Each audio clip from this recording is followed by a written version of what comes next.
protein, things like that. So we brought it to you. Here it is. My experience doing veganism after a long time, after 10 years, was my body was starting to, my immune system was collapsing.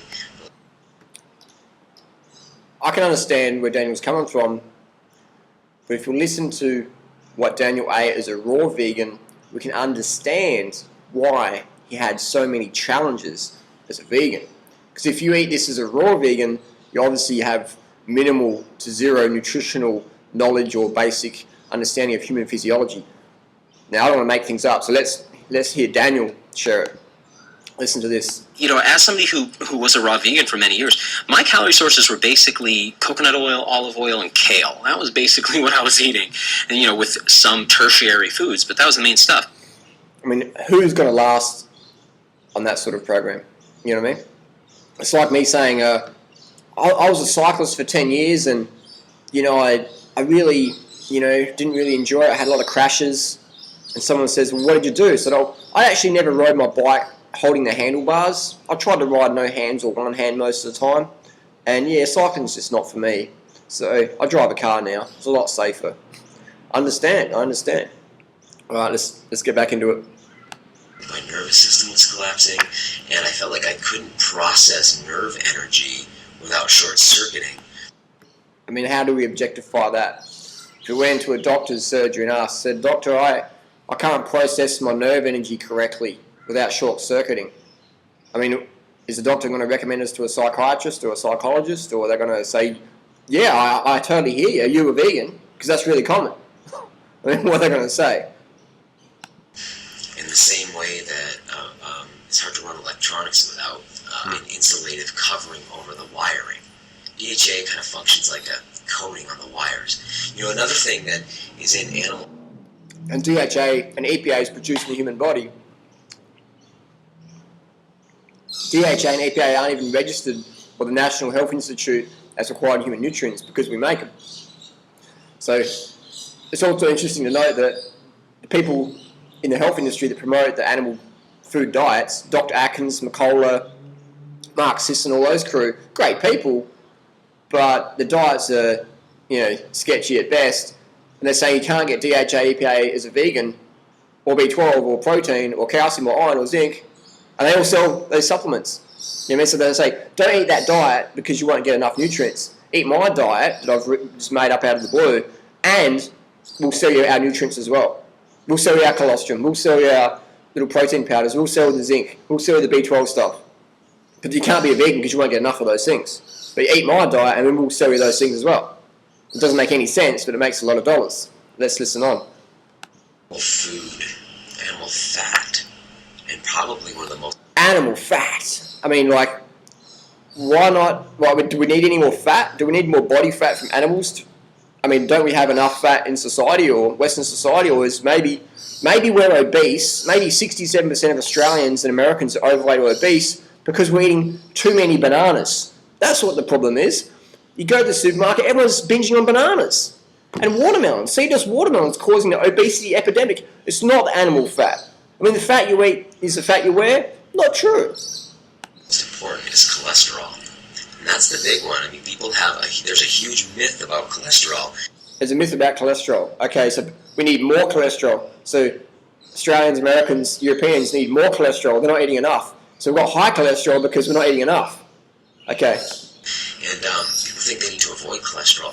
Cholesterol is... No, we need to eat more of it. More is better. Even Stephen Burns was a famous promoter of the Western Price Foundation's work, which is a low-carb, high-fat, animal-based diet. And unfortunately, you know, my condolences to Stephen's family. He died at age 41 of a massive stroke. You know, and he said, you don't have to worry about cholesterol. And the poor man died of stroke. So let's not have any more deaths. My housemate last year, she died from renal failure after getting food poisoning from eating raw animal products and doing a water fast and the complications that arose from that. So, you know, I'm not trying to be mean, I'm just trying to put the facts out there because people are dying. And how many people do you know have died from eating too much fruit?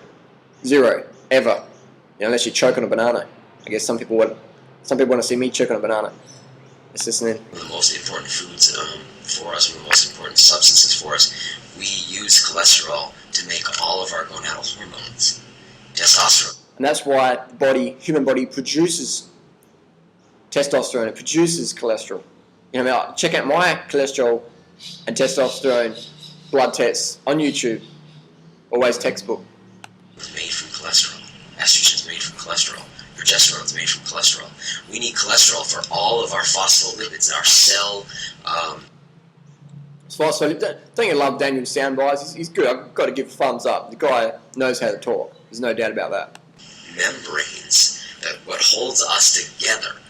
Lear Keith said it best. What keeps us from being, we're 75% water, what keeps us from being a puddle on the ground is cholesterol. It's this substance that we coat the water in. And a lot of times vegans will say, well, your body makes its own cholesterol. Your body makes its own cholesterol because without cholesterol, you die. So it's true. We do produce our own cholesterol. So why do we need to add more? Let's see if Daniel answers that question. Why do humans need more cholesterol if we produce it ourselves? You need cholesterol so much that your body makes it itself so that in times of famine, you don't die. Your body doesn't make vitamin C. So you didn't answer the question. You just sort of skirted around a little bit. Most animals, almost all animals, make their own vitamin C. Human beings don't need to because there's so much in our environment that you literally have to go out on a ship for 6 months in the ocean to become deficient in vitamin C, and it's in everything.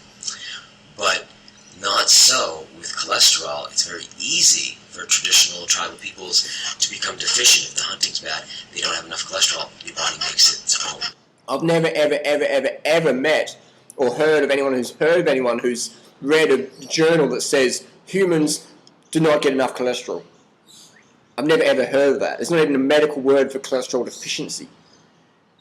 But hey, it sells books, man. It sells books. People love to hear good things about their bad habits. That's how Dr. Atkins became like a $1 billion industry. Tell people to eat bacon and eggs for breakfast. Hey, no worries. And now today we're saying, eat bacon and eggs for breakfast, but make sure it's organic. Make sure it's grass-fed. That's okay, man. If you've got cholesterol problems, that's probably because your next door neighbour ate a banana and the fumes from that banana it swept over your consciousness and you manifested high cholesterol levels, you manifested the stroke. So just move away from those people who eat the bananas and then everything will be okay. And eat more bacon and eggs. Sweet. But it doesn't really have the ability to make as much as you fully need to thrive. Again, it says who? Sally Fallon from the Western A. Price Foundation. Says Daniel Vitalis. Who says that? You know what I mean? Who says the human body doesn't produce enough cholesterol? So, not only do long-term vegans often suffer from essential fatty acid deficiencies. I've talked to over 20 doctors in Australia. So can you please test me for EPA, DHA, omega-3? They're like, what's EPA? What's DHA? Omega-3? I know what that is, but no, we don't have a test for that. Over 20 doctors. So this whole thing of you don't get enough, whatever. I mean, in fish, if you've got, if you've got salmon, you get 100 grams of salmon's flesh. You just bite into it like a bear would. We wouldn't.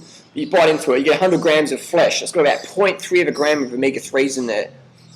Flax seeds or chia seeds have got over 23 grams. So you've got 0.3 of a gram versus 23 grams in flax without the mercury, without the cholesterol, without the whole crazy fishing industry thing, without the uric acid, without all these saturated fats, excess things.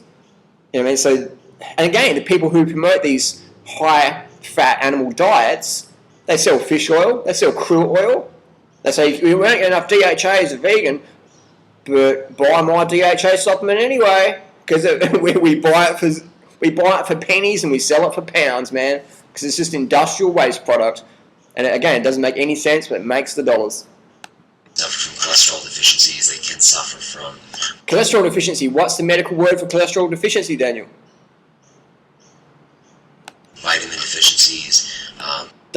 Can't everyone suffer from vitamin deficiencies? Didn't a Tufts University recently put out a study that said over 39% of Americans, US citizens, have a B12 deficiency or borderline? 39%. Especially B12. Again, refer to that study. Methylcobalamin. So most of these things take years to show up. For me, it took years to show up. I felt great. Yeah, because you're eating like the olive oil, coconut oil, kale raw vegan diet or whatever it was. For the first 5 years, I felt really bad. The second 5. So it took you that long to...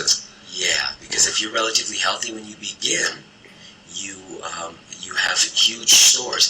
It's like if you have $1 million in the bank, you can spend big every day, every day, every day, every day. But if you're not paying attention, one day the money's gone. And what do you do then? And you might... You take superfoods. You do drugs to get energy. be able to You eat animal products because you think maybe that might work. burn up what you Anything but eat carbohydrates. Anything but eat carbohydrate diet. Anything. stored in your body for years and years and years and years and years, and one day it's gone. And if you've spent your whole life or you've spent the last 5 years, say, going around telling everyone how great you feel and how you're on the best diet that exists, and it's the most natural diet for us, and you've put all this energy into creating a personality that's so deeply associated to what you eat, then when things start to go wrong, it's very difficult to admit it to yourself, no less admit it to other people, especially if you... Definitely, I totally agree with Daniel there. Because a lot of people, they're eating a certain diet, and then they're sort of like not really being too transparent, and they're making fun of other people's recommendations. And that's why I put my blood tests on YouTube, to provide transparency. You know what I mean? There's a lot of people say, oh, you can't eat 30 bananas a day, that's not good. Okay, look at my blood tests. Look at me. Look at my physical performances, drug-free. What's going on here? So I agree that it can become people's identity. It's like why a lot of people don't want to give up eating flesh is because they're like, meat makes me strong or whatever, and they've got this identity thing, or, I'm a cow farmer and I kill animals because killing's good. They've got this identity. I'm a hunter and I blow the brains off turkeys, man. We've got this identity that we don't want to give up. Most people would rather die than change their diets to a healthier option, to a plant-based sort of thing. So I agree with Daniel that we can get caught in our identity. So make sure you align your identity with something that's sustainable. Health, environment, physical, sustainable. Maybe written books about it, or if you've created websites about it, and you feel backed into a corner like you can't tell. If you've been the vegan guy for the last 10, or if you've been the meat eater guy, for the last 30 years, it's hard to go vegan. years, it's really difficult to say, hey, I might have been wrong about this. So a lot of people... Again, Daniel's another vegan vegetarian who did the starvation diet, the high-fat thing, hated life, understandably. It's not because Daniel's weak in character or anything, it's just he just did the wrong thing. It's like, again, my analogy, ride the bike with no hands, you're going to have a crash eventually. So it's not about anyone's character or whatever, it's just lack of information and lack of procedure. Incorrect procedure will give you the less and best results. People end up really stuck in a paradigm, and they can't... I don't think they're trying to lie to other people. I think we don't want to admit to ourselves because of what it would mean. We'd have to redefine ourselves. It's a really delicate and dangerous game when you start to make a person... I think that's why a lot of people don't do competitive sport in the health movement, because they realise how out of shape they really are. That's why a lot of people don't put their blood tests on YouTube, because they're like, I don't want to prove how sick I am. So it's why a lot of people don't want to do YouTubes without their shirt off. Because they're like, I don't want to show people my big fat gut and man boobs. Research to define yourself by what you eat. That's a really strange place to be. And do you think that it's possible to do the vegan diet long term? I think that there's animals that exist that... Actually, let me share this. Didn't answer the question. Just... What I believe is that Homo sapiens estimated by anthropologists to be about 200,000-year-old species. Typical politician, maybe I'm getting a bit personal here, but it's a typical politician's response. It's like, I want to answer the question, a direct question, yes or no.